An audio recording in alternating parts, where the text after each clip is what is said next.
మొగలి రేకులు సీరియల్ ద్వారా ఎంతో మంది తెలుగు ప్రేక్షకులను చాలా బాగా అలరించిన నటి అంజలి పవన్ తన మొదటి సీరియల్ ద్వారానే చాలా మంచి గుర్తింపు తెచ్చుకుంది. రీసెంట్గానే యూట్యూబ్ ఛానల్ని స్టార్ట్ చేసి ఎంతో మందికి ఉపయోగపడే చాలా విషయాలను పంచుకుంటోంది అంజలి.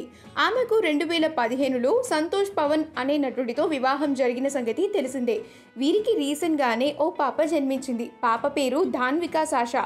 అయితే ఈ మధ్య కాలంలో ఎంతో మంది తమ చిన్నపిల్లలకు మంత్లీ ఫోటోషూట్ని చేయిస్తున్నారు. అయితే అంజలి కూడా తమ పాపకి ఎవ్రీ మంత్ ఫోటోషూట్ని చేయిస్తోంది.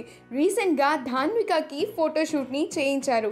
హైదరాబాద్కి చెందిన kids photographer baby clicks by Pratima చాలా అందంగా చిత్రీకరించారు. ఆ పాపకి సంబంధించిన కొన్ని బ్యూటిఫుల్ ఫొటోస్ని మనం ఇప్పుడు ఈ వీడియోలో చూసేద్దాం. ఈ వీడియో కనుక మీకు నచ్చినట్లయితే మీ అభిప్రాయాన్ని కమెంట్స్ ద్వారా మాకు తెలియజేయండి. మా ఛానల్ని సబ్స్క్రైబ్ చేయడం మర్చిపోకండి.